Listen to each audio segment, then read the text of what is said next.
let's just skip up nekuzokorora kuverenga verse 11, chapter 2 zvakazarurwa verse 11. Now takabona Friday kuti she anovimbisa mubairo kune vezera reSymnar. Ndofunga tinonzwisa tose kuti zera reSymnar izera repiri mumazera manomwe akatarwa naMwari kuti anenge ari panyika kusvikira pakuguma. Mwari wakapa mukana kukereke yechihedheni kuti ikwanise kurarama mudispensation yayo seMwari zvaakada kuti shoko rake riraramwe kubva kuna Abrahamu kusvika pakuuya kwaShe Jesu Kristu. Mwari wakabata neIsrael akaratidza mavari zviri umwari hwake, zviri simba rake neukuru hwake. VaIsraeri varamba shoko raMwari, vakarovera Kristu pamuchinjikwa, vakati ropa rake ngarive pamusoro pedu navana vedu, isu hatinei naye. Havana kuziva kuti vanga vachiramba nokurasha chakarehwa naMozisi paakati Mwari uchakutumirai muprofita wakafanana nesu. Havana kuziva kuti vanga vachiramba zvakataurwa nomuprofita Isaya achiti takapiwa mwana, takazvarirwa mwana, takapiwa mwanakomana, iye waizonzi unoshamisa muchinda worugare gota, naiye baba wokusingaperi, baba wamasimba ose. Havana kuziva kuti vanga vachiramba chakatemerwa kwavari. Zvino Mwari nenyasha dzavo nesuwo isu vanga vasati vari vaJudha, Mwari wakatipa mukana apo akatumira nokuzara shoko rake kwatiri kuti isu tikwanise kuziviswa kuti Mwari unorarama uye Mwari ndiye anonamatwa. Saka Mwari wakatemera kereke yechihedheni kuti ive mumazera iwawa manomwe. Saka zera rokutanga takaona iEfeso, zera repiri iSymnar. Amen. Saka zvakadyarika nezvakararamika nezvakaitwa mazera iwawa zvairatidza kana zvinopupura nokuparidza zvinozova munguva yose. Amen. Kunyangwe panguva inenge isingabonike chinhu sechinhu, kutemera kwaMwari neupenyu hwaMwari, as much as tinoziva kuti Mwari anozviratidza muupenyu. Saka upenyu Mwari wakahuita nomuto wakadai kuti hunoratidzwa muzvikamu kana kuti mumazera. Saka zvinokosha kubata nokuchengetedza pane chero nguva yaunenge uri, nekuti izvozvo zvaunenge uchiraramira munguva iyoyo zvine chekuita nezvauchazova even in the later years dzeupenyu hwako. Vanotaura vachiti pane imwe nguva Barack Obama achiri chikomana chidiki akabvunzwa kuti unoda kuzoveiwe kana wakura? Akati ndoda kuva president weUnited States of America. Ama munguva iyoyo of course was something unthought of kuti munhu asati ari muchena angatonga America. But maari aive that conviction yekuti ndikangenda kura ndoda kuva president weAmerica. Ndo zvakazoitika di. Brother Branham aine makore mashoma eupenyu hwake akakumbira pepa kuno mumwe achiti ndipo ndoda kunyora poem yangu. Anga ari murombo so much that anga asina kunyange bhuku rekunyora poem yacho. Akaita zvokubwereka kuno mumwe akanyora pamusoro pekuti I am lonesome, ndiri ngoshurukirwa, ndiri ndoga kumakomo makuru eCatalina. Achitaura nokutsanangura kuvhima kwaanga achiita, achiti ndinoona shumba yaakanga achivhima mupfungwa dzake achiri chikomana chidiki ichidarika. Wakura ane makore adarika 40 akazozviwana apa nzvimbo yaakanyora pamusoro payo achiri mwana mudiki. Achiona shumba yacho akaivhima kwenguva yakareba, kudakara akaiuraya, akaigadzira zvavanoita zviya mhuka inokwanisa inovhuyiwa yogadzirwa yonyatsoita shumba. Mudenru make kunyange akafa ichimoshumba yakamira yaiva murangariro wepfungwa dzake achimudoko, asi zvakazova saizvozvo. Saka upenyu Mwari wakateya zvaaida uye zvaanosvira kuti zvizova pakuguma, even mu the very first church age yaakati kuti zvikunakire tendeuka. Amen. Udzoke. Saka sometimes tinotora zvinhu for granted. As I always say, kuti kana hazvine ungazova mutyari wendege, hazvine ungazova chiremba, ama zvaunodzidziswa uri mugrade 1 ndo zvine chekuita nezvauchazova waform 6. Haungatore zvinhu nhando chinzi 1 plus 1 uri grade 1 wati ndi 12. Iwe nyatsoverenga ati rabasa grade 1 after all ndichazoita serious nda form 4. You can't do that. Saka upenyu is not something chekungoita play around with uchiti zvichazonaka wamberi. Your very thoughts uchiri mudiki zvine chekuita nezvaunozova wakura. Tinowisana. You remember some time back ndakambokuudza kuti ndane makore maybe 10 or 11 ndanchiraura hove kune vanoziva kudhamuko pane wall ye dam. About kubva pawall ipapo mukadzika maybe about 50 meters. Ndakagara ipapo nchiraura hove ndiri about 11 years. Pambiri porukova pampa nemwe murungu akanga achiraura ari ipapo. Saka achiraura chimwana chake chaimunetsa chichingoita noise chimutadzisa kuraura kwanga achiita. Saka chiita noise akachicheukira chibvati, will you shut up please? Saka ndanchiri mwana mudiki ndakazvicherechedza ndikazviona ndikati uyu ati kumwana wake, will you shut up please? Inini ndikakura ndikazoone mwana wangu ndichamuti futi nini, will you shut up please? I was 11 years. Some 12 years later ndakandane mwana wangu. That was Isaac. Chichiri chidiki. Saka one time chancha kuita noise. Chingochema zvenhando. Ndibva ndati kwaari, will you shut up please? By grace akabva anyararawo. Saka there's something that can be that shows simba reupenyu. Mwari haashande nesu theoretically. Hazviri zvesamu kana it's life. Saka that's what it is. Iwe ukashuvira kuti ndinoda kupinda mudenga, sure it will be so. Can you see?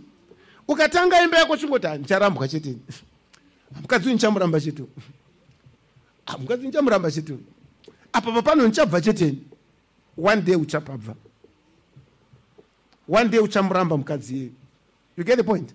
Saka you must build your life paneyo dziri chokwadi. Towisana. Neyo dziri dzakananga. Zvakananga zvaunoda zvitsvake uzvishuvire. Amen. You know, pane imwe Samaria your sister Veremu. You know, she was very young. Akarorwa. I think anga ina 2 or so. Murume wacho nyaya yake yango ikachingota ndekuti ndikafa kusaro chingeta wana wangu. Ndikafa kusaro chingeta wana wangu. Achingota izvozvo haana kurarama. Angobhekwa idriver kwaRobros. Kuri kune motikari bvafa. Alimuzona. Saka there are things in life zvinotaurwa nokuraramirwa navanhu vachingoti tiri kungotaura, tiri kungoita, but zvine an impact paupenyu hwako. Ndizvodi. Saka ishe vachishuvira kereke yavo avaikwanisa kuivanzira zvakange zviripo nokuvajekesera zvavaifanira kuva. Towisana. You know, Mwari harevi nokungotaura zvakanaka zvedu zvoga, kunyange zvakaipa zvacho Mwari unozvitaura. Tinonzwisana. Do you know kuti Moses ndiye akanyora bhuku ya Genesis na Exodo na Levitico na Numeri na Deuteronomy? But Deuteronomy inotaura pamusoro pekufa kwa Moses. Saka Moses haana kunyoranya kuti ndovandaenda pagomo ndovandafa ndovanda, you know. That means maybe Joshua akapesa that part, since ndiye akazonyora bhuku ya Joshua. Towisana. But mukatarisa Moses achinyora, akanyora zvakanaka zvose zvaakaita, asi haana kusiya zvakaipa zvaakaita. Haana kunzvenga nyaya kuti akarowa dombo kairi. Haana kunzvenga nyaya kuti anga akudzokera asina kudzingisa Geshomu zviri maringe nesungano yaMwari. Ani munozviona? Haana kunzvenga zvose zviri utera hwake, kuratidza kuti waiva mweya waMwari wakamuita kuti anyore. Saka mweya waMwari kana zvitauro zveupenyu hwedu unotaridza kutadza kwedu nekugona kwedu. Ani munobona? Asi isu savanhu, of course, tinoda zvikuru kutaura zvakanaka pamusoro pedu, kwete pano mumwe, kwete kutaura zvakaipa zvatakanganisa. You know, ndachishumira ndoti ndava namakore maybe handa kusvika 30 or so kuparidza shoko raMwari, mukuinteract navanhu, kuchitaura navanhu pamusoro pe zviri zvinoitika kana zvinoraramirwa muupenyu hwavo. You know, pane vaitaura, you know, sometimes when you're baptizing somebody anourera upenyu hwake, handii ndizvo? Ndizvodi? Asi munoziva kuti kunyangwe kuchikoro nyaya dzinorwira vasikana ndedzemakuhwa, handiti? Zviri associated navanhukadzi makuhwa, handiti? Varume vanombonzwa makuhwa. Asi pane musikana 1 wandakabhabhatidza akataura nyaya yekuti Mwari ngaandiregererewo makuhwa. Vamwe vese havatauri. Why I'm telling you is this, kutaura zvakaipa zvangu zvinonetsa. Towisana. Ukagara pasi nomukadzi nomurume ukataura nawo nyaya yakanganisika, unopedza gore uyo achiti ndakati ndiri right, achiti ndakati ndiri right. Hakuna 1 wavanoti ndakakanganisawo apa napapa. Ukampina kuti apa wakanganisawo ndakazoda sinoti angada iso. Ani munoona? It's very difficult kubvuma my weakness, kubvuma pandakanganisa. Ani munoona? Asi Mwari haadaro kwatiri. Uye Mwari ane hanya nechechi yake, so much that anovaudza pavakagona, ovaudza pavakakoniwa. Amen. Saka mukutarira kwatiri kuita zvizvarwa izvi, hatisuda tungoziva hedu nhoroondo yezvakaitika, asi tikazvitora nenzira yakafanira, maybe zvinodyara matiri kubata kwaMwari nokuita kwomweya waMwari muupenyu hwedu. Kuti kutsungirira kunamata zvinorevei, kushingairira pakunamata zvinorevei. Towisana. Hakuna munhu nhasi ari kuurayiwa nekuti anonamata. Hakuna munhu nhasi ari kudziviswa kunamata. You know, ndakasimboenda kuchipatara. Kana vachida kukurekodha muchipatara kuti urapwemo, vanoda kuziva kuti unopinda chechipi, unonamata Islamu kana chiKristu. Towisana. Kana utsvaka nzvimbo yechikoro, vanotokurudzirawo kuti unonamata here, chechi yako ndeipi. I remember zvimwe zvikoro zvinokwanisa zvine portion yazvinoto apa panosainwa nomufundisi wako apo. That means there is a great encouragement in our day yekuti hurumende inoda kuti vanhu vanamate, zvikoro zvinoda kuti vanhu vanamate. Towisana. Isu hatisi kurambidzwa kunamata, hatidziviswi kunamata. Zvangoitika makore mashomana ako kuti nzvimbo yechechi inotengeswa. Patakapiwa nzvimbo kwachihotera tichivaka chechi kubva 73, hatina kubhadhara kunyange senti, taibhadhara $2 pagore yelevi kucancel. Nzvimbo unongopiwa. Why? Kurudziro yekuti vanhu vanamate. Saka even kujeri ndakasimbosvikakowo, vane nguva yanotombopiwa kunzi iko zvine chimbosiya zvokusenza chimboita ichochi munamate. Now but isi tiri kuudzwa muzera iri reSymnar kuti tsungirira wakaipa akuda kupinza vamwe vako mutorongo, uchatambudzika mazuva ane 10. You shall be persecuted. But isisu hatina that persecution, but Mwari sei ari kutiudza pamusoro penyaya iyoyi. Is it that tingoziva hedu kuti muhistory cheche yakambotambudzwa? Is it that tingoziva kuti vanhu vakararama kare vakamupinda mukutambudzika? But nofunga tunoimba tose pano chiti when the saints go marching in, I want to be one of them. Paul aitaura pamusoro pekuva mumwe, akandoda kuva mumwe naKristu nditambudzike naye. Is that right? But Paul kutambudzika kwaaitira Kristu kwaifanira kuti angoita zvinoitwa navanhu kuPhilippines.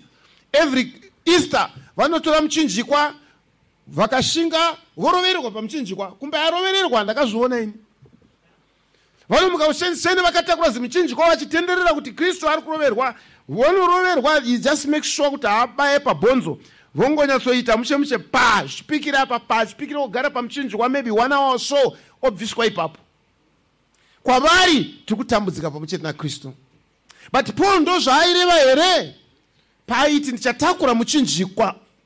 Ari munobona whatever zvakaiswa mushoko raMwari, Mwari waida kuita instill matiri unhu hwaakaisa mune vakatitangira nesimba raakaradza mune vakatitangira kuti avonese kuti zvinorevei kunamata Mwari in your age.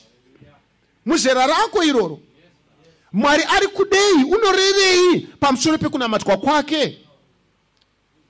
These are to go through mukuurayiwa nemukutambudzwa.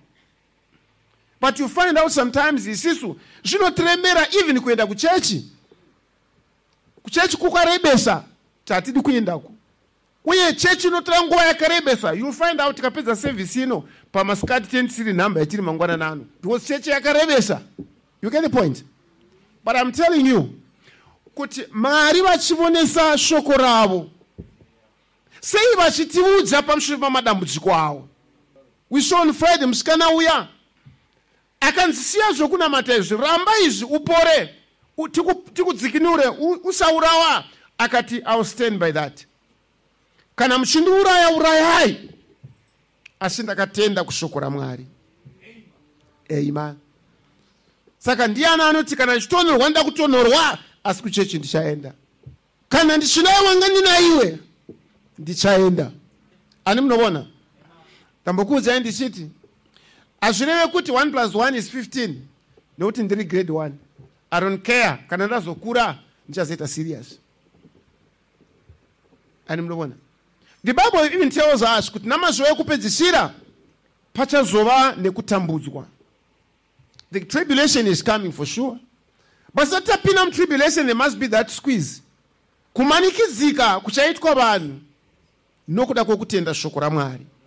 Kana mucherekedzo wechikara watora simba rawo, saka ndiani achazotsunga? Kana munguva yekutenderwa kunamata tichitadza kuenda kuchechi kwacho. Just to go to church, a simple thing like going to church. Adi munobona? But all this summer ndinokukuudzai zvinovaka hwaro hwezvachichazova munguva yokuuya kwaShe. Ndizvodi? It will. Because kwatiri kunamata, it's at will. Patenta dirawo, patenta fungirawo. Okay, you go on. Asi ndakuudzai, ndakambokuudzai. Ndinokuudzai, I'm not guilty of that. Pazuva rokutongwa, I'm not guilty. Ndareva. Amen. Isho vatibatsire. Saka kunamata tinoona pano anokunda kwai ndichamupa chinhu ichi kuti rufu rwechipiri arungave nesimba pamusoro pake. I've been saying nguva yose kuti Mwari unobata nesu nenzira yehupenyu. It's not just something systematic, something chinongoitwa apo zvobva zvangopera zvakadaro. It's not a declaration yanongodeclare apa zvatopera zvakadaro. Kunamatwa kwaMwari ohupenyu. Haukwanisi kunamata Mwari zviri kunze kwehupenyu. haukwanise kunamata Mwari zviri kunze kwokurarama. Tonzwisana. Saka upenyu hwedu is like zviri pa tape, zviri kurekodwa. Upenyu hwedu hwatinorarama, zvatinoshuvira nezvatinopanga, everything zvirimo mukuziva kwaMwari. Saka anokunda rufu rwechipiri arungamukunde. Amen. Now, kana asingazokundwi norufu rwechipiri, runonzi kuna zvakazarirwa chapter 20 verse 12, ndirwo rufu rwechipiri. Handiti dziva romoto, vakuru navadiki vaonekwa vamire pamberi pechigaro chikuru chokutonga. Zvanzi rufu neHadesi. Now, rufu zvinoreva kufa, kana kufa kwavapo chinotevera iguva. Now I think here Hadesi zvinotendekera zvinoreva kuguva. Now saka kwai zvakabudisa vakafa vakanga vari mazviri, vakakandirwa mudziva romoto, kwai ndirwo rufu rwechipiri. But pane chaita kuti munhu akwanise kupona, chairaramisa munhu parufu rwechipiri urwu, kwai munhu akawanikwa asina kunyorwa zita rake mubhuku youpenyu, waikandwa imomo. Zvoreva kuti chaipukunyutsa irecord bhuku. Azvoti kudenga kuna mabhuku, Mwari haade bhuku kuti arangarire zvinhu. Isu tinonyora pasi kuti tirangarire. We can refer back, zvati kuti panapa takudzokera kunoverenga nokuti zvakarekodwa. But this sense yekuti kurekoda, kunyora pasi, ndiyo yatiri kupiwa pano zviri Mwari kana achitaura pamusoro pekurarama kwedu. Pane zvinhu zvinoita kuti tikwanise kuzova vapenyu tisakundwa nerufu rwechipiri. Kwai kuwanikwa ndiri mubhuku yeupenyu, ndiri murecord, ndiri munhoroondo yeupenyu. Saka Mwari unotipa sei dhati upenyu? Unotipa nenzira yaakapa kubva pakutanga, inzira yeshoko rake. Saka shoko rake rikapiwa kwatiri, iko zvino tichirarama, tiri kupiwa a record, tiri kupiwa maruramire, tiri kupiwa makwanisire ekuti tisazokundwa nerufu. Towisana. You know, like manamai munoziva zvavanoita mazuva ano, kana mwana akasununguka akaberekwa, zvinonzi ngapiwe ma-injection, rimwe rinopiwa achangoberekwa, rimwe hanzi after 10 days here, rimwe after 1 year, rimwe rikudzivisa whooping cough, rimwe rekudzivisa izvo. Mwana anopiwa zvose izvozvo achimudoko. And it's God provisions yekuti mwana anopiwa zvinomuraramisawo. Even mukaka, ingava ng'ombe, ingava kiti, angava munhu, mukaka waanomwa for the first 1 week wakasiyana mukaka wanozviyamwa later on. Mukaka iwoyo une simba rinomurwira, rine chekuita noupenyu hwake 40 years. Ari munozviona? Saka nyangwa anokama mombe, vanorera ng'ombe, kana ng'ombe ikava nemhuru haikamwe pakari ipapo, inosiwa kuti mhuru imbomwa mukaka iwoyo for those 7 days. Nokuti zvine chekuita nemangwana ako. If God so put it in nature, ndo zvinoreva shoko raMwari, nokuti Mwari upenyu. He displays himself muupenyu. Saka kutora shoko raMwari akusi kurashikirwa, ndiko kurarama kwako mangwana. Towisana. Nasu ndozobuda panze apa, ndosangana nemhepo, ndosangana nemhepo dzine TB, mhepo dzine zvakati. Izvozvo handisi kuzviona. Aioneka kuti mhepo iyi ine TB. But mukaka wandakamwa 40 years ago wakundirwira pa that TB. You get the point? Saka, you know, vanhu vanofunga kuti hazvina basa ndokuzvozvona ndamberi ikoko. But Mwari, he is arikuradza kuti upenyu zvinombova chii. Tinonzwisana. Even you know what zvauchazova nezvichazova upenyu hwako. You can trace it genetically. Tinonzwisana. Kubva pa zvairi singavoneke neziso rinoda kuonekwa nemicroscope. In there God has put zvichazova ini ndane mutumbi wakakura kudai. Ani munobona? Saka that's where it begins. Akuti ndozova somebody ndozova chimwe chinhu chinoshamisira nokuti ndane zimumuzo hombe. No, everything was detailed and inscribed mauri panguva yanga isingavoneke. Ndochikonzo David achiti makandiumba nenzira inoshamisa. You get the point? I'm so wondrously mad. Amandiko kuita kwa Mwari unobata neupenyu. Amen. Kwete nekungokwanisa kuti hanasi zuva rechechi saka ndakuenda kuchechi. Hanasi zuva renamata saka ndakuenda kunamata. Mwari habate nesu in that way. Mwari unobata nesu nesimba reupenyu. Kana kunamata usiri upenyu, you are out. Kana zvonanji ukurudzira kuti uyai kuchechi handoziva munongouyawo henyu. But you are out. Kana kuuya kuchechi kwacho usiri upenyu, you haven't started yet. Amen. Ukatora kamwana kazvarwa ukakaisapo kakararisa nemusana, after a few days kane kakuda kusimuka. Chii chinodariso is life. Kufamba hakafambi nokuti kaona umwe achifamba. Kana kufamba kuti it's instilled makari kuti ndofana kufamba. Towisana. Because hazvizi mumunhu kuti angotarisa zvikaitwa nevamwe kuti azova izvozvo. Hamadai tese tiri madriver, kana tese tiri madokota, kana tese tiri ana makanika. Nokuti hazvingobva pauti ndaona makanika saka ndoita makanika. Handaona uyu ningi saka ndoda kuita driver. Ndaona uyu nurse saka ndoda kuita nurse aiwa. Which means upenyu hwomunhu hauitwa motivated nezvinhu zvaanongoona koga. Yes, zvaanoona zvinomupa direction yekuti atevere kune kuku, but it's instilled mauri. Kuti uve, Florence Nightingale, paakada kuva enesi, hapana waangaona ari nesi.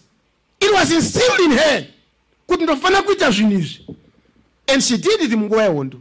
Ani munobona? Saka kunamata is something chiri upenyu hwaMwari. Chinoiswa mauri so much that it's life mauri.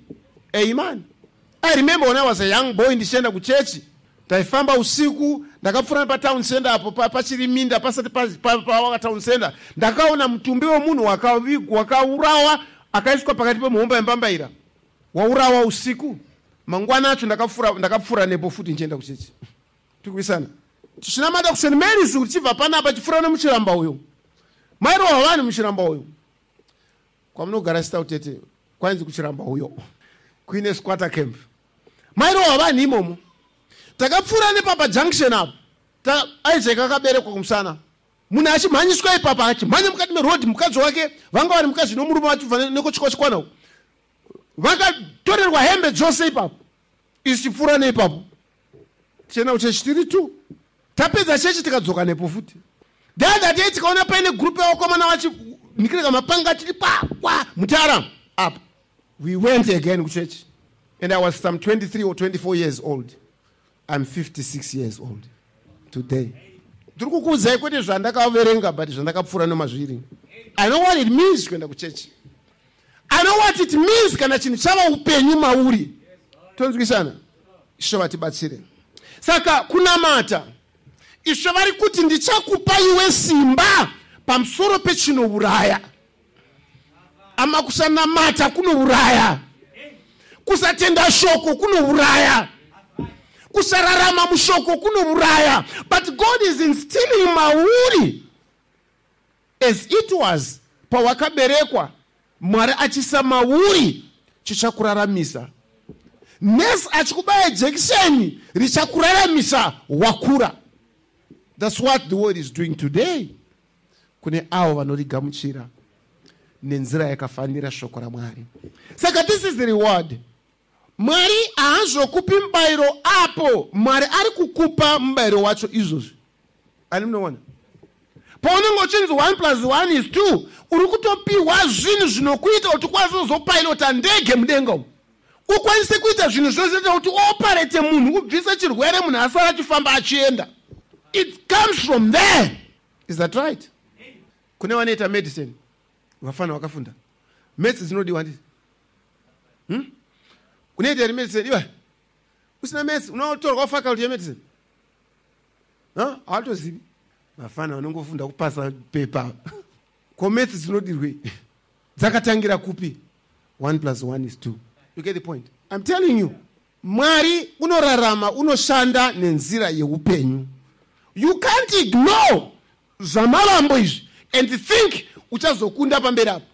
Kana squeeze yauya tichazomira, tichatenda. Inini kana vakandiuraya ndinobvuma kuti shuwa Jesu ndiye Mwari, ndinobvuma ini. Unobvuma iwe uchitya kubuda panze apa magetsi adzima. Saka muti tingaende kuchechi hakuna magetsi nasu apa pa apo panopondwa vanhu apa uchitya kudzima magetsi. You think you'll overcome? Ndataura nemwe mufana ndikati iwewe chechi iri 2 meters away from Dore Church, unofamba 10 meters kuti upinde mudore muchechi, you can't even go. You think iwe ukazobva panapa ukandogara kure unoenda kuchechi?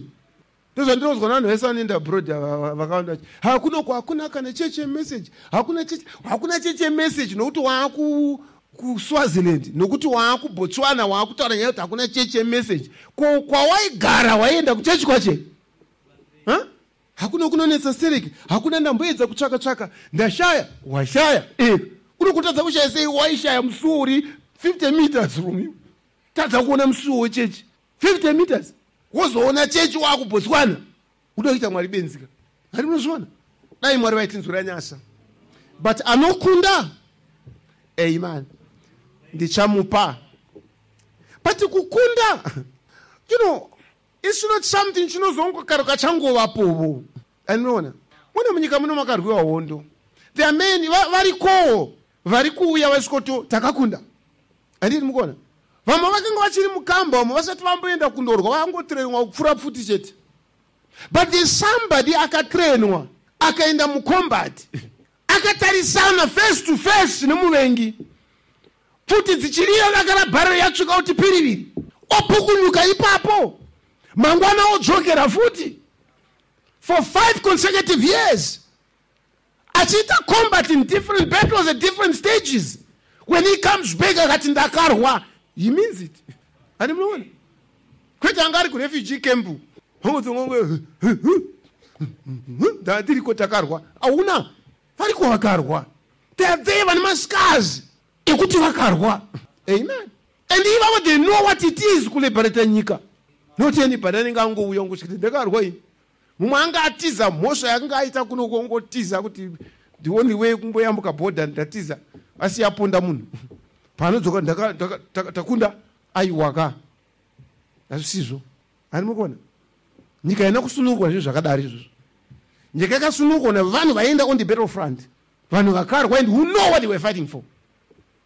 Tikunzwisana? You get the point? Saka kunamata akuzondo chechi yedu iyoyi. Ari munoona ndosekera vamwe vachida kuenda kune zvakanaka, ndo chechi yedu iyoyi ende chechi yenyu, but iwe uri an individual, hausi chechi yacho iyoyo, uri munhu. What are you pazvinhu izvozvo? Unoraramирei pazvinhu izvozvo? That's what counts. Amen. Tonzwisana? Dai Mwari vakatibatsira. There's something chinongova upenyu hama. As I was saying, Cornelio anga achinamata. Ani ndizvo? Peter akanga achinamata. They were apart. Vanga vari kure nekure. Ani munoona? But amakana Mwari kuda kuti munamato wake unzwike upindurike. Ama zvinhu zvinoitwa nenzira yeupenyu. Tonzwisana? Cornelio anga asingagari kumba kwake achidya sadza 365 days per year, asingazvinyime, asinganamata, asingaite zvinhu kuti Mwari azongoita shura rekutuma Peter kuti enda unomuparidzira. Ani munoona? He was doing something. Peter anga asingangogara uko achingoti hazvine nini ndamufundisi saka ndinongogara chero chaita ndozongozina Mwari chena unoparidzira munhu uyu. It was not so. Cornelio anga achinamata, Peter achinamata. Amen. Ndo zvakaita kuti pave nezvinoitika ipapo. Tonzwisana? kwete mfundisi muchenende whole matsotsi just because this sheshedu noti baba wangu ndiye ari kuparidzapo. Andi munoona? That's not the thing. Zvinotora upenyu. Amen. Saka Ishe vanoti anokunda ndichamupa chinhu ichi kuti haangakundwi nerufu. Rufu runokunda vanhu rini? Muprofita unondionesa pachena pamusoro paEve. Eve Mwari akamupa shoko rake. Nyoka ikauya ikati nhandiwe ndizvo here kuti Mwari wakati. Zvikanzi Mwari ndozvakataura. Akabva atotuza kuti kana ukabata unobva wafa. Hazvo zvakataurwa naMwari. Ani munoona? That's where Eve failed. Ndobva anzi wakaipa aiwe Mwari aiziva. Munozoisa zvakanaka nezvakaipa.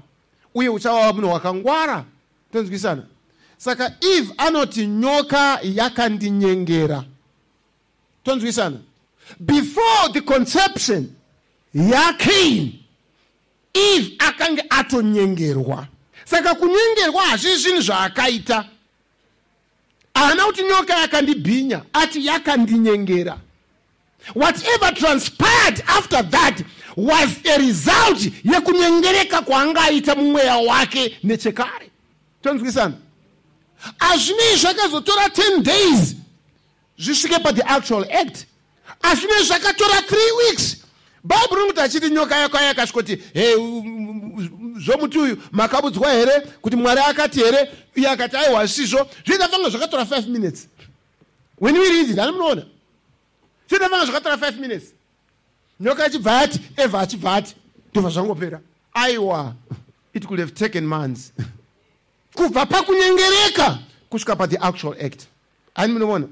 Saka somebody anorarama for 10 years asiri pasi pechizoro chokuraramira upenyu hweshoko raMwari woti hazvichazongoitika apa. What is building in you iko zvino. Even zvauri kutofunga nezvauri matongero auri kuita kutaura kwandiri kuita zvine chekuita the outcome the service kwauri. Anymore. Because Mwari hazi Mwari wapraka. As Mwari wongoti yatonyama. God is life. Togwisana. Peter anzi akati achaparidza vakanzwa shoko vakagamuchira mweya mutsvene ipapo. Can you see that? It's life, ama. Amen. Ishe vatibatsire. Saka anokunda ndichamupa chinhu ichi kuti haazokundwi nerufu rwechipiri. Unopiwa rini kusakundwa nerufu rwechipiri? Ndatini Mwari waidyara mbeu dzine chekuita nesu tichasvikirwa nekuguma kwenyika muzera rechipiri irori. Amen. Because hazvisi zvinhu zviri mumunoonekera. Somebody was telling me kuti chibage chinoumba muguri wacho. Kuti pazova nemuguri wechibage pachinenge chane mashizha 4 ndo panoumbwa muguri wechibage. Ani munoona? But ukatesa chibage chine mashizha 4 musoro mako munomboya nyaya yemuguri iri. You are just admire kuti chibage chakanaka ichi. Chibage chakasvibira ichi. Ani munoona? Mauri ambopindi nyaya yemuguri. But formation yemuguri inoitwa paine mashizha 4. That means chibage ichi chinopiwa mubayiro wacho wekuzova nemuguri pane zvachaita chine mashizha 4. Ukachisiya chiri mushora chine mashizha 4 wauraya muguri. You get the point? Ukachisiya chisina manyowa at 4 leaves wauraya muguri. Ukachinyima fertilizer at 4 leaves wauraya muguri. Tozofamba chapapa manje. Wenda kunohodha fertilizer. Waita yekudira. Ashina zvashabatsira. Andimazvona. Because wachiuraya kare. Ukarega uchisakura at that stage. Wachiuraya. Wozoti chapapa otanga kushakura waisa fertilizer, waisa manyowa, wodi wokuita hako. But you have destroyed it. Ama kukunda kwako kupinda mudenga akuzi pazuva rekufa kwako ndinhasi. Amen. Mauri muri kuvakika zvinoreva mukundi. Ani munoona? Zvinoreva zvouchazova. It's right there. Amen. Ndio panotsaurika nyaya dzese ipapo. Amen. Sometimes also zvinooneka even at very small stage yeupenyu kuti mwana uyu achazova zvakati. Ani munoona? I've experienced it in 2 occasions. Baba akufa akashedza chimwana chidiki chokupedzisira. Enda munoshedza ningi ndataura naye. Kumanya kuenda unomtsvaka padzoka ndamushaya. Baba saka tiudzeka zvamuda zvati ndati ena unoshedza ningi auye pazvoda kumuudza. You get the point? Anzodzi yabongo yakafa achedza anzodzi yangu yekuti ngauye. She could not go there. Inini ndindaenda kunovaona. I traveled vachirwara vari kushavanuku ndaenda kundovaona tete zviri sei zvakadii ndishedzere Rozi. Ari munoona. But ndaiva nzodzi Rozi wacho. Havana kundiudza. You get the point? Zviripo zvinhu baba unofa akafa chiudza ndishedzere ningi mukoma wacho aripo ndiudze. Baba afa uchemashuwa baba vangaferi vasina kutaura nekuda kuti ninga ana kuya havana kundiudza zvavaida kutaura havakuudze iwe nekuti hauna capacity yacho yekuti udzwe. He knows better. Kuti ndikaudza uyu zvandoda kutaura izvi zvine zvazvinoshanda. Towisana. I've seen, tete wangu yanga ine mwana wake anga ine mwana wake. Baba wamwana yeye paakafa, you know what happened? Anga ine makoma 2, anzazi 3 vari pamusoro pake. But when his father died, akasiya pfuma yake yese, mari dzake, mastoro ake, zvese akazvisa musare mwana wechitatu. You get the point? Kuti iwewe ndiwe uchachengeta mhuri yese. And for sure, ndiye akarorera mukoma wacho, mukuru wokutanga wacho. Iyeyo. He was too stupid kuti akugone kuroora. Anosvona. Ndiye akafundisa vana vake. This one was just jumping, asvetuka aenda apa. Could not control. Baba akazviona kuti no, vana vangu vese ava, uyu ndiye ane musoro. Ndiye anogona kuchengeta vana. Kwete kuti anga achivachengeta, but akazviona potential kuti ane potential uyu. Ndikamusiyira mari uyu, muri ichachengeteka. Ndikasiyira uyu, finish. You get it? Mumwana mukomana muteerera ane vana vanozadza kombi. Kombi yaita diki futi. Njonji chibhazi chimwe chacho choteerera kombi chacho. Chikosta. Vana vake vanozadza costa. Uyu mai vake. Na zvinotomuti Godfather. Baba vakazviona asati akura kuti uyu. Hakuna kwazvinosvika. You get it? Saka hazvisi zvinozova, it's what is today. Zvounoraramira. Ndo zvinoratidza kuti zvichazovei pakupedzisira apo. Uchazova mukundi here pakupedzisira apo. Kune zvauri kuita nhasi. Zvauri kuraramira nhasi. Zviri upenyu hwako nhasi. Ndo zvinotaura kuti uchazovei. Saka anokunda achapiwa chinhu ichi. Kuti ave nesimba pamusoro pechinhu chinonzi kufa. Irwo rufu rwechipiri. Saka you know what? Ndeapo unenge uchimudiki. I've always been telling you, ndakakuudzai pamwe ndichichema kuti vanaimi itawo zvinhu kwazvo. Hakuna ruin your life nezvinhu zvenhando. So mosho Mwari akakudaidza uchiri mudiki. Hauna umboputa fodya, hauna umbomwa kachasu, hauna umbodii, wakura wakuda kutanga manje 15 years kuti iyo mbanje yacho inomboita sei? Inombonyatsoita sei chaizvo? Iwe Mwari akakurwira. Wakuda kuexperimenta manje. It's not so. Wakupractice zvinhu zvisiri izvo. Whatever you're going to be, zviise muhwaro hweupenyu hwako uchiri mudiki. Amen. David azova a great king. Zvakaitika munguva yanga ari mudiki. Paaifudza makwai nekutendeka. Rimwe zuva shumba yakauya ikada kubata gwai. Changu chakanaka David chaifanira kuita kwaiva kumhanya speed kumba. Kuti baba shumba huku. Watonatsa mwanangu. Ingadai atobata iwewe. Waita zvakanaka watiza agwai arina basa. Makwai achaberekwa mamwe. Shuwa Jesu angadai akadaro handiti? Chinokosha mwanangu watiza waita zvakanaka. Wasiya. But David akati kana. Gwai ariende. Amen. Nayo shumba kuibata mvere ndebvu dzayo. Pipiri naye dakara aibaya yafa. Akati henaro. Gwai rachengeteka. Atiri paakanoudza baba wake kuti nhasi shumba yauya ndikaiuraya. Wati kudii? Hande munoona. Votosvika kuona mutumba weshumba wakati rabatapo. Ndiwo wauraya, waurayire. Zvaita mavasi, yanga yabataka. Ipapo kabatwa kacho nakatoti me. Akataiwana tumwe. Usadaro. Kana zvaitika futi tiza. Bere varauya. Naro futi David. What was he building Mari? One day akaona Goliath. Akanga atuma kunopa baba hama dzake zvinhu nekunopa chipo kuna mambo. Angadai akangosati zvekuno ndezvekuno. Chingwa chenyu chimambo. Mabhanzi enyaya mana mukoma. Baleka kumba. He could have done that. But he had built in himself that nature of responsibility. That nature yekutrasta Mwari. That nature yekuraramira pana Mwari. Akata zviite. Ndonorwa nayo. Amen. Ndoda kunorwa nayo. Sei zvaiva izvozvo. Mwari was building a man. Achazomira aestablish ushe weIsrael as a whole. Apaidiwa munhu akakura wrongly. Munhu anga ari tsotsi achiita izvo aita abvisa nhumbu apa aita izvi atora murume womunhu apa aita izvo apa. You think you'll be great one day? Never. Aisi principle yeupenyu. Tiri kuwisana. Vamwe vari kunyora mesi uri kunyora tsamba. Ndinokuda handisi kumborara. Iwe nekutotesa magumbezi kutotesa magumbezi wakakotsira futi. What for? You end up in ruins. I'm telling you. I'm telling you. You can never make it. Ukasiya shoko ra Mwari.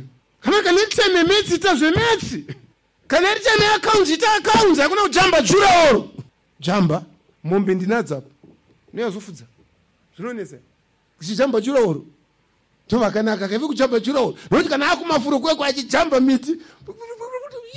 Tema matamba muchifudza mombe. No problem. Handibona zvona. Ekune kudero. Kuna madirector kuna vanhu vakafunda vanoita basa rekuda kuziva kuti vema organizations vanobatsira variko vakamirira vanhu varoda kuita AIDS zvifana izvi. Vanenge aita AIDS kune madirector ka World Organization. Inonzi zvii hombe yacho. Inobvira paward kapa council yogosvika padistrict yogosvika pacountry yogosvika paprovince yogosvika pa SADC yobvura ipapo yosvika paAfrica yacho yosvika paworld yese yekugadzirisa vanhu vane AIDS. Ndai nowanisa umwana basi iwo vakaenda kuchikoro tuvafunde kuva director iwe basa watorwa neuyu watorwa neyoyo watorwa neyoyo. Yes, you end up there. Vakafunda wona basa tiri kukuudzai munozvinzwa vanhu. I'm telling you, more blessing. I'm telling you. Because there are people vakaenda kuchikoro izvo so vakamirira marema tachauya and you will come. Telling you. Simply because you don't want to do the right things at the right time. Nguva yekuenda kuchecha uri kuenda. Fanga vama business ava. Totame kuita mari yo. You people, I'm telling you, don't go kuita mari. Yes, you will make money and you will make it. Ndinokubudzai. In a minute, ndichamupa simba rekuti akunde rufu rwechipiri. How do you overcome? Amen. There are people varushandisa mukana wavo panguva yakafanira. And they are waiting for those vasingazivi zvavari kuita. Handimuzvona. But Mwari watipa mukana wokuti tione shoko rake nguva ichiripo. Amen. Saka then the other thing is anoti ane nzeve dzekunzwa ngaanzwe zvinoreva mweya kukereke. Ane nzeve dzokunzwa. Hama, that is an admonition. Ikurudziro iri kupiwa kuzera rimwe nerimwe.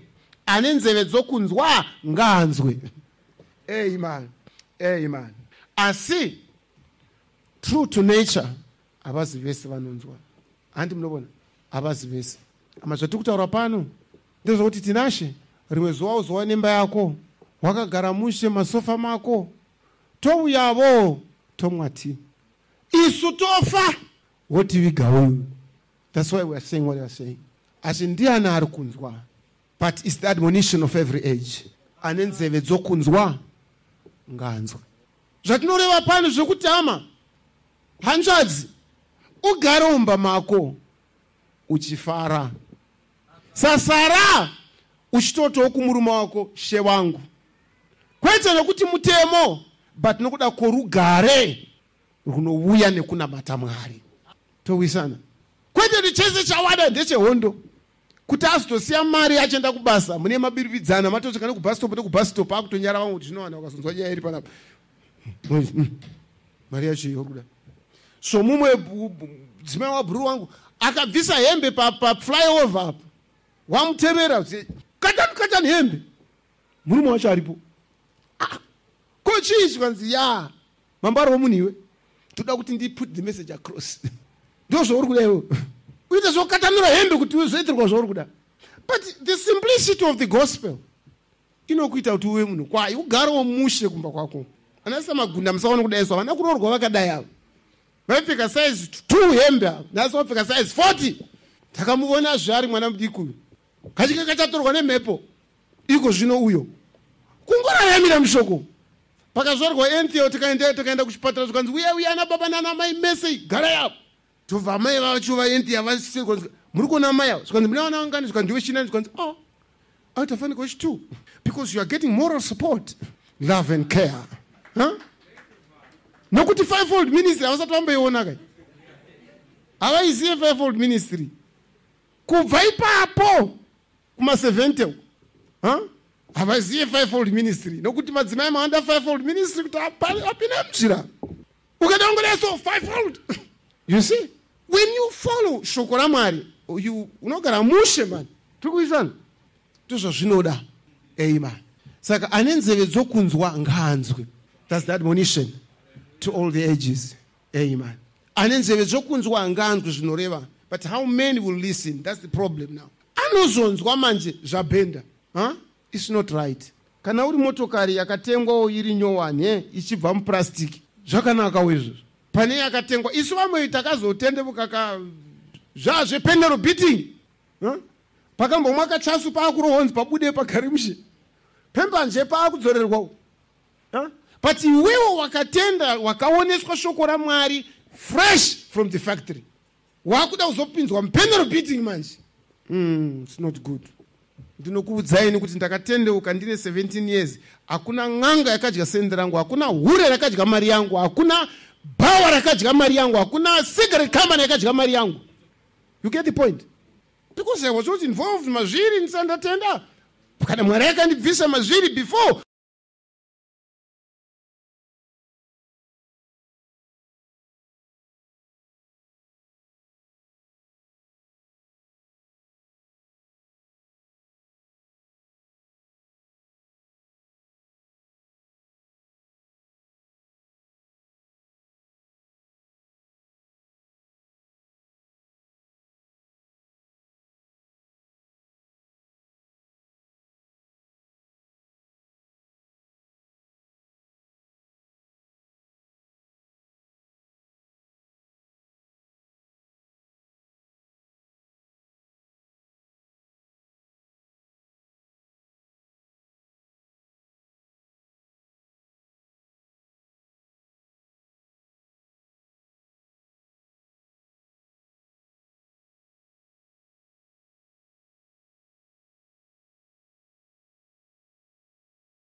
eri pazuva rekuguma.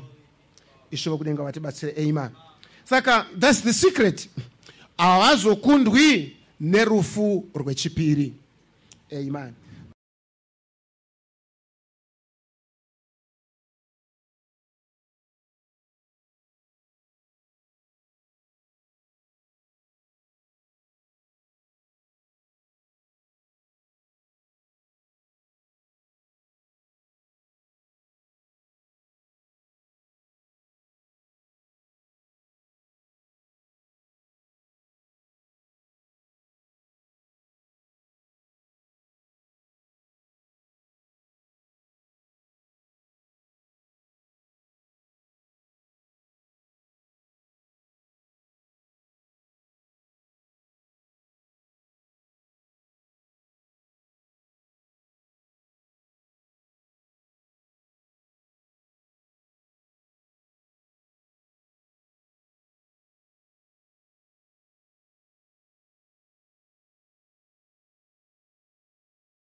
Kuna baba vevana vose.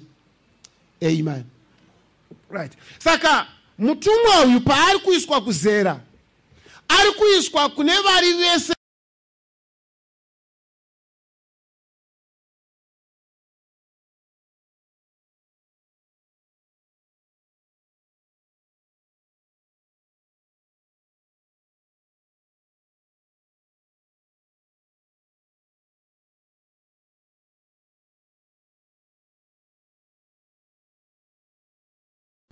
ani munoona. Saka ari kuzviadresa kunhume iyi, achizvizarura kunhume yacho kuti anombovani iyo wekutaura. Saka nhume haiuye neshoko rekuti ndangonzwavo, inouya neshoko rechizaruro, zvazarurwa kunhume iyi. Pauro anoti achiti vhangeri yandakaparidza nekuti seyavanhu handina kuidzidza kuvanhu, ndakaizarurirwa naJesu Kristu. It's a revelation inouya kwaari. But apiwa chizaruro ichochi, Pauro ochemazve woti ndinotya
kawanda. Saka Eva auya kuna Adam. Adam akamudza achiti uri fupa ramafupa angu, nyama yenyama yangu. Nokuda kwa izvozvo murume achasiya baba wake namai vake, ave mumwe nemudzimai wake, vagova.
Ine simba rekuendesa uko.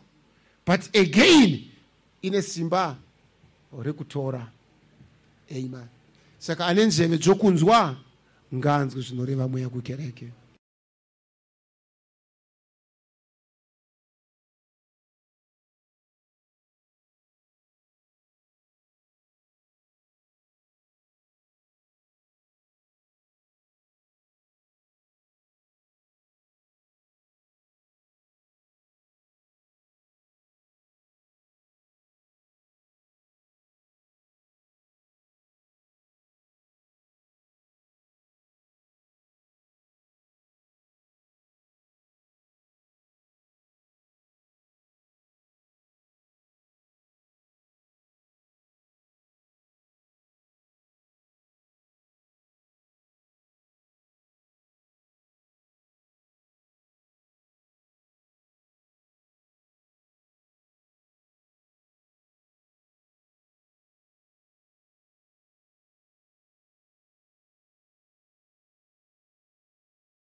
varaidzi asi kuti uraramire muchokwadi shoko raMwari, unzwe zvinotaurwa nemweya waMwari. Maybe in the afternoon tichatarira kuti She vaiti kudii pavaiti